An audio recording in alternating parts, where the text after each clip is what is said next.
हिमाचल प्रदेश भाजपा के अध्यक्ष के वक्तव्य पर प्रदेश कांग्रेस के मीडिया कोऑर्डिनेटर संदीप सांख्यान ने कड़ी प्रतिक्रिया देते हुए कहा कि प्रदेश भाजपा के अध्यक्ष को अपनी बोली, वाणी और भ्रामक राजनीति छींटाकशी से अब पहले अपने गिरबान में झांकना चाहिए। तकनीकी शिक्षा मंत्री एकदम साफ छवि के आदमी हैं, जबकि वर्तमान प्रदेश भाजपा अध्यक्ष के ऊपर पहले ही कई आरोप लग चुके हैं। उनको बताना चाहिए कि जब वह माननीय प्रेम कुमार धूमल जी की सरकार में स्वास्थ्य मंत्री थे तो तत्कालीन विधानसभा चुनावों से पूर्व उनको क्यों हटाया गया?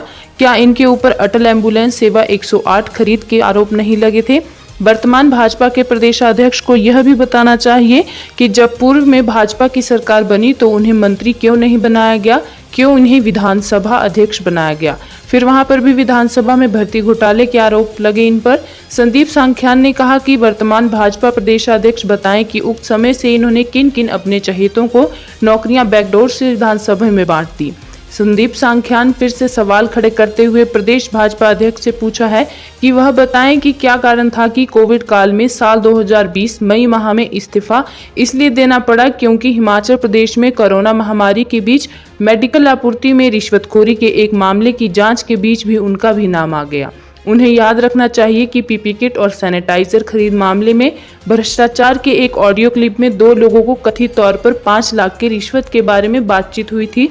उस कालखंड में देश और प्रदेश कोरोना के संकट से गुजर रहा था। ऊपर से उक्त घोटाले में आपका नाम आना किसी साफ सुथरी राजनीति के संकेत नहीं थे। इतना ही नहीं, बीते लोकसभा चुनावों में चुनाव आयोग ने प्रत्येक राजनीतिक दल को करीब 350 बड़े होर्डिंग लगाने की परमिशन दी थी, लेकिन आपके केंद्रीय नेताओं को करीब 16 होर्डिंग्स की बात कर दी। वहां भी आपको दिल्ली तलब किया गया और वहां पर भाजपा के राष्ट्रीय अध्यक्ष द्वारा दी गई टिप्पणी भी प्रदेश की जनता जानना चाहती है। भाजपा अध्यक्ष बताएं कि बीते लोकसभा चुनावों के चलते 25,000 रुपये प्रति माह किराए पर लिया गया और वहां पर भाजपा के अनुदान दाताओं से चुनावों में काम कर रहे कार्यकर्ताओं के नाम पर राशन भी इकट्ठा किया गया। अब लोकसभा चुनावों में भाजपा के कार्यकर्ता तो फील्ड में थे, पर वहां पर टनों के हिसाब से राशन इकट्ठा किया गया। संदीप सांख्यान ने प्रदेश भाजपा अध्यक्ष को कहा कि उन्हें याद रखना चाहिए कि पूर्व केंद्रीय मंत्री रहे और भाजपा के वरिष्ठ नेता शांता कुमार के द्वारा उक्त पीपी किट और सैनिटाइजर घोटाले पर क्या प्रतिक्रिया दी थी।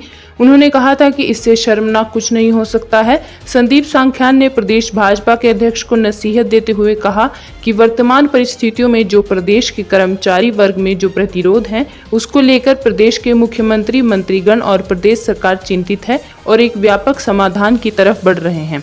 उसकी आपको चिंता करने की आवश्यकता नहीं है, लेकिन आपको प्रदेश के स्वच्छ छवि और ईमानदार व्यक्ति वाले प्रदेश तकनीकी शिक्षा मंत्री पर और प्रदेश की कांग्रेस सरकार पर उंगली उठाने से पहले अपने गिरेबान में झांक लेना चाहिए। पिछले कल भारतीय जनता पार्टी के प्रदेशाध्यक्ष ने माननीय राजेश धर्मानी जी के ऊपर जो टिप्पणी की है, मैं उसका विरोध करता हूं, उसका खंडन करता हूं। माननीय तकनीकी शिक्षा मंत्री राजेश धर्मानी जी एक पाक साफ छवि के नेता हैं, लेकिन इस तरह की टिप्पणी करना माननीय प्रदेश अध्यक्ष भारतीय जनता पार्टी को शोभायमान नहीं होता। मैं उनसे पूछना चाहता हूं कि इस तरह की टिप्पणियां करने से पहले आप कम से कम अपने गिरेबान में तो झांक लेते। मैं आपको याद दिलाना चाहता हूं, हिमाचल प्रदेश की जनता आपसे पूछना चाहती है कि जब आप हिमाचल प्रदेश के स्वास्थ्य मंत्री थे तो क्या कारण था कि उस दौरान जो चुनाव आए उन चंद दिन पहले, चंद महीने पहले आपको अपने जो मंत्री पद था, आपका जो स्वास्थ्य मंत्रालय था, आपको उसको छोड़ना पड़ा था। क्या ये बात सही नहीं है कि उस दौरान जो राष्ट्रीय अटल एम्बुलेंस सेवा 108 के घोटाला हुआ था, उसकी खरीद में घोटाला हुआ था, उसके अंदर आपके विभाग का नाम आया था या नहीं आया था? उसके उपरांत मैं क्रमबद्ध तरीके से इन बातों को आपके समक्ष रखना चाह रहा हूं।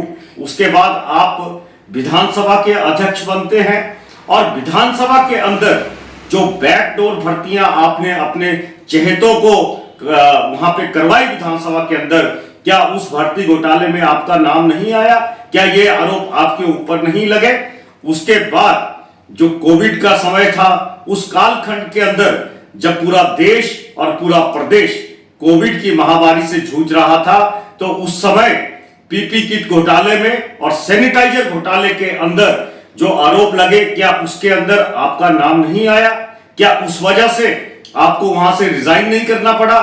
तो माननीय अध्यक्ष महोदय भारतीय जनता पार्टी, माननीय बिंदल जी, अगर आपने किसी दूसरे के ऊपर आरोप लगाने हैं तो उससे पहले आप अपने गिरेबान में आप अपनी पीठ को खुजलाकर देख लीजिए। मैं आपसे कहना चाहता हूं कि इसके बाद पहले मैं आपको कहता हूं, अभी जो हमारे लोकसभा के चुनाव हुए, लोकसभा चुनावों के अंदर जो राजनीतिक दल थे उनको चुनाव आयोग ने करीब करीब 350 बड़े बड़े होर्डिंग लगाने का जो था वो परमिशन दिया था, तो उसकी अनुमति दी थी। लेकिन आपने अपनी आला कमान को यह कहा कि हमने हिमाचल प्रदेश के अंदर करीब 16,000 बड़े होर्डिंग्स लगाए हैं, तो आपको दिल्ली तलब किया गया और जो आपके पार्टी के राष्ट्रीय अध्यक्ष हैं उन्होंने आपके ऊपर इस पे क्या टिप्पणी की वो आप आज भारतीय जनता पार्टी के लोग बता दें या आप बता दें। आज हिमाचल प्रदेश की जनता ये जानना चाहती है। उसके बावजूद मैं अगले उसके ऊपर अगर आऊं आपके ऊपर, अभी इन्हीं लोकसभा चुनावों के अंदर आप लोगों ने जो डोनेशन भारतीय जनता पार्टी के लिए दी गई, उसके जो राशन आपको मिला कि आपने राशन पका के अपने कार्यकर्ताओं को खिलाना है, उसके लिए आपने 25,000 रुपए का कमरा या पूरा गोदाम आपने उसके ऊपर किराए पे लिया। लेकिन सारे के सारे भारतीय जनता पार्टी के जो कार्यकर्ता थे वो सारे के सारे फील्ड के अंदर गए, जो टनों के हिसाब से वहां राशन इकट्ठा किया गया, वो राशन आज कहां गया? ये बात भारतीय जनता पार्टी की कार्यकारिणी की मीटिंग में भी उठी थी। लेकिन आज इतने बड़े घोटाले जो जिनके आरोप आपके ऊपर लगे हैं, भारतीय जनता पार्टी के ऊपर लगे हैं, आज इस तरह की छीटाकसी जो है, राजनीतिक छीटाकसी आप राजेश धर्मानी जी के ऊपर और प्रदेश की कांग्रेस के सरकार के ऊपर कर रहे हैं। मैं मानता हूं कर्मचारियों का गतिरोध है, कर्मचारी जो है वो किसी भी सरकार की रीढ़ की हड्डी होते हैं और उनके लिए एक व्यापक योजना जो है वो प्रदेश के माननीय मुख्यमंत्री ठाकुर सुखविंदर सिंह सुक्खू जी और प्रदेश की जो कैबिनेट है वो सारे के सारे उसके ऊपर चिंतन कर रहे हैं, मंथन कर रहे हैं, विचार कर रहे हैं। उसका एक व्यापक समाधान जो है वो निकल के आएगा।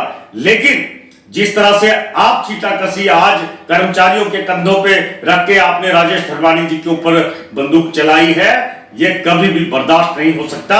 मैं आपको बताना चाहता हूं कि इस तरह की टिप्पणियां करने से पहले आप कम से कम अपने गिरेबान में अवश्य झांकें।